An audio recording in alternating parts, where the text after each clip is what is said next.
Welcome to my class. I am Abdus Salam, Assistant Teacher, Rajshahi Collegiate School, Rajshahi, Bangladesh. My dear viewers, আমরা এর আগে অনেক grammatical পয়েন্টসগুলো আলোচনা করেছি যা আমাদেরকে সঠিকভাবে এবং সুন্দরভাবে ইংরেজি বলতে বা লিখতে সাহায্য করবে। আমরা আজকে যে বিষয় ভিডিওটা করব সেটা কিন্তু ছোট ছোট সেন্টেন্স দিয়ে কীভাবে স্বাভাবিক দৈনন্দিন কাজকর্মে আমরা ইংরেজি বলতে পারি, ইংরেজি ব্যবহার করে ওই পরিস্থিতি স্মার্টলি এক্সপ্রেস করতে পারি, সেটা নিয়ে আজকের ভিডিও। আশা করি তোমরা শুরু থেকে শেষ পর্যন্ত ভিডিওটা দেখবা এবং এনজয় করবা। Okay, we are going to start. যারা সাজিদ, শুভ সকাল। আচ্ছা, আমি যখন হঠাৎ কোথাও গেলাম বা রাস্তায় দেখা হলো বা অফিসে দেখা হলো বা আমি যেখানে কাজ করি সেখানে কারোর সঙ্গে দেখা হলো, তখন তাকে গ্রিটিংস করা কি আমার দায়িত্ব নয়? Yes, it is a kind of courtesy to greet someone when you will meet in the very beginning for the first time. ওকে, জনাব সাজিদ, শুভ সকাল।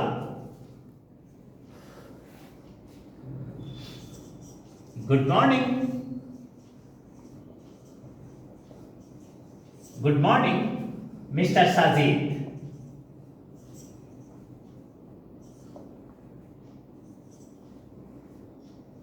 Good morning mister Sajid. Good morning mister Sajid. মনে করো যে আমি যেখানে কাজ করি বা তুমি যেখানে কাজ করো সেখানে হঠাৎ যে তোমার অফিসেরই তোমার কলিগ হোক বা তোমার সাবঅর্ডিনেটস হোক, তার নাম সাজিদ, ওর সঙ্গে দেখা হলো। তখন গুড মর্নিং মিস্টার সাজিদ, এটা একটা কার্টেসি, চমৎকার হবে। যারা সাজিদ, শুভ সকাল। কারণ কি মানে যে কোনো মানুষকে গ্রিটিংস করা একটা কার্টেসি। তাহলে কত চমৎকার করে ইজিলি এই কথাটা বলা যায়। আমরা সাধারণত ইংরেজিতে এটা বলার চেষ্টা করি না, কিন্তু ইংরেজিতে বললে কত মজা হয়, কত সহজ বলা যায়। সেটা কি? গুড মর্নিং মিস্টার সাজিদ হয়ে গেল। শুভ সকাল জনাব সালাম। তাহলে কি বলছে? Good morning mister Abdus Salam.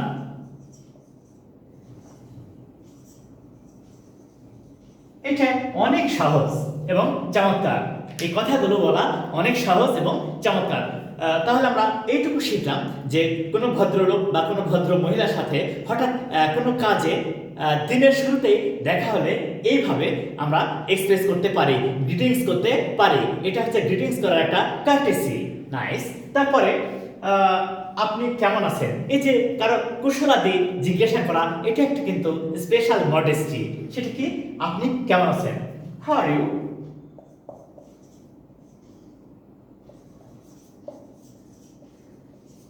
আচ্ছা, এটা কি জিজ্ঞাসা করা খুব কঠিন? না, একেবারে সহজ। আপনি কেমন আছেন? How are you? আপনি কেমন আছেন? How are you? সে কেমন আছে? How is she? উনি কেমন আছেন? How is he? এই যে চমৎকার করে একটা ছোট্ট কথা জিজ্ঞাসা করা, মানে কারোর কুশলাদি জানতে চাওয়াটা খুবই মজার এবং সেটা ইংলিশে অনেক সহজ, অনেক সহজ। তো হাউ আর ইউ? আপনি কেমন আছেন? আলহামদুলিল্লাহ। আপনি কেমন আছেন? ও, তাহলে উনি কি বলছেন? আলহামদুলিল্লাহ।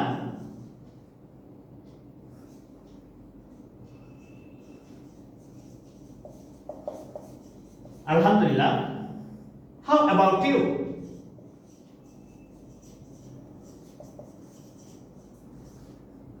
আলহামদুলিল্লাহ, শুকরিয়া।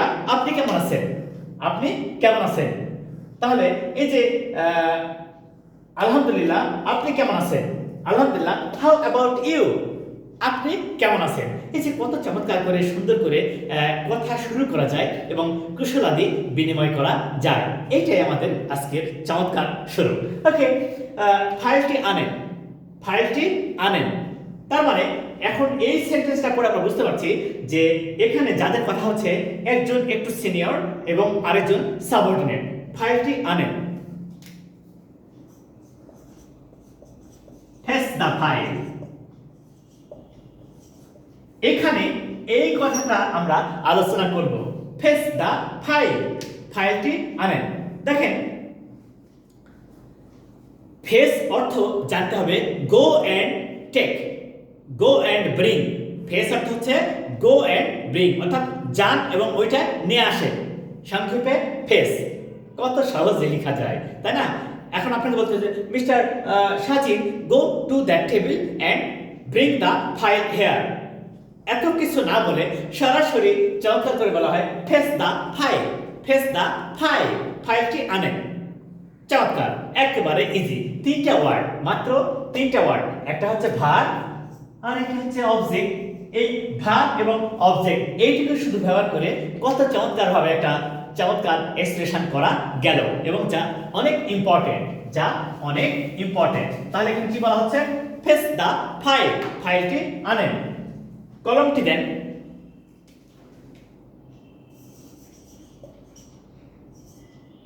Give me your, no, give me the pen, give me the pen, কলমটি then. Give me the pen, কলমটি দেন। আচ্ছা, কত সহজে এবং চমৎকার করে এই কথাগুলো বলা যায়। এখানে কি ভার্ব, অবজেক্ট, অবজেক্ট। আমরা কিন্তু এর আগেও বলেছি যে একটা সেন্টেন্সে একাধিক অবজেক্ট থাকতে পারে, একাধিক অবজেক্ট থাকতে পারে। এই পার্সোনাল অবজেক্টটা হচ্ছে ইনডাইরেক্ট অবজেক্ট, আর যেটা বস্তুবাচক মানে সাবস্টেন্স বা থিংস সেটা হচ্ছে ডাইরেক্ট অবজেক্ট। তাহলে আমরা কি বললাম? Give me the pen. আচ্ছা, এই একই রকম ভাবে give me the handkerchief, give me the towel, give me the pencil, give me the scale, give me the pencil.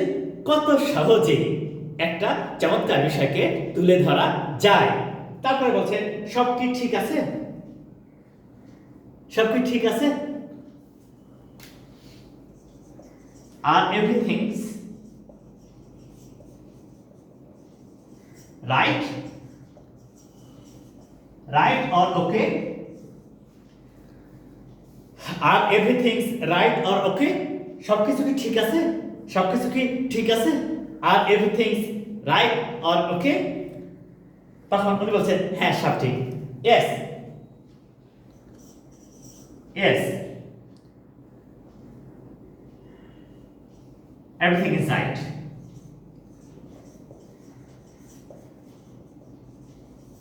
Everything is right. তাহলে কত সহজে চমৎকার ভাবে আমরা একটা ছোট্ট ছোট্ট বিষয়কে ব্যবহার করে ইংরেজি লিখতে পারবো, ইংরেজি লিখতে পারবো। তাহলে আমরা এইভাবে অনেক সহজে এবং সুন্দর করে ইংরেজিটা লিখতে পারি। এটা স্বাভাবিকভাবে একজন যখন অফিসে ঢুকলেন, ঢোকার পরে কারোর সঙ্গে দেখা হলো, তখন কিভাবে তার সঙ্গে মানে কমিউনিকেট করতে হয় সেটা, বা যখন কাজটা শুরু হবে, দিনের শুরুতে কাজ যখন শুরু হবে তখন কিভাবে কোনো কলিগস বা সাবঅর্ডিনেটসের সাথে কিভাবে কথা বলতে হয় সেটা। আচ্ছা, এটা গেল। যদি আমরা বাসায় সকালে ঘুম থেকে উঠি তখন কি হবে? বাসায়, একদম বাসায় ঘুম থেকে উঠলাম তখন কিভাবে আমরা নিজের অভিব্যক্তি প্রকাশ করতে পারবো একদম সহজে, একদম সহজে কিভাবে সেই কাজটা আমরা করতে পারি এইটা নিয়ে এখন আমরা কথা বলছি ছোট্ট ছোট্ট ইংলিশের মাধ্যমে। আমাদের লক্ষ্য তোমাদেরকে ইংরেজিতে স্কিল তৈরি করা, যাতে তোমরা ইংরেজি বলতে পারো এবং অনেক সহজে নিজের কথা তুলে ধরতে পারো। যেমন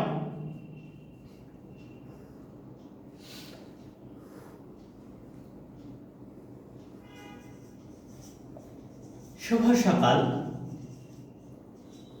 শুভ সকাল আম্মা, শুভ সকাল আম্মা। আচ্ছা, আম্মাকে যদি সকালে গ্রিটিংস করতে হয় কেমন? Good morning, good morning mom. এটা কি অনেক কঠিন?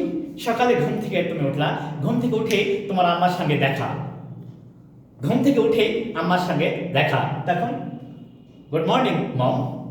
এটা অনেক সহজ। আচ্ছা, এই কথাটাকে এইভাবে বলা যায় না যে good morning father, good morning father, good morning mother. আবার ঘুম থেকে উঠে তোমার বোনের সঙ্গে দেখা, গুড মর্নিং সিস্টার। ঘুম থেকে উঠে তোমার ভাইয়ের সঙ্গে দেখা, গুড মর্নিং ব্রাদার। তাহলে কত সহজেই সকালে একটা গ্রিটিংস করা যায় একে অপরের সঙ্গে। আমরা এর পরের ভিডিওতে কিভাবে বাসায় সকালে ঘুম থেকে ওঠার পরে একে অপরের সঙ্গে কীভাবে ডিফেন্স করতে হয় এবং দিনের কাজ শুরু করতে হয় সেটা নিয়ে কাজ করব। আশা করি তোমরা আমার এই ছোট্ট ভিডিওগুলো নিয়ে উপকৃত হবা এবং প্রাত্যহিক জীবনে যে কাজগুলো করতে হবে সেগুলো ইংলিশে করতে পারবা, এটাই আমি আশা করি। তোমরা আমার চ্যানেলটা লাইক করো, সাবস্ক্রাইব করো এবং শেয়ার করো। Thank you all.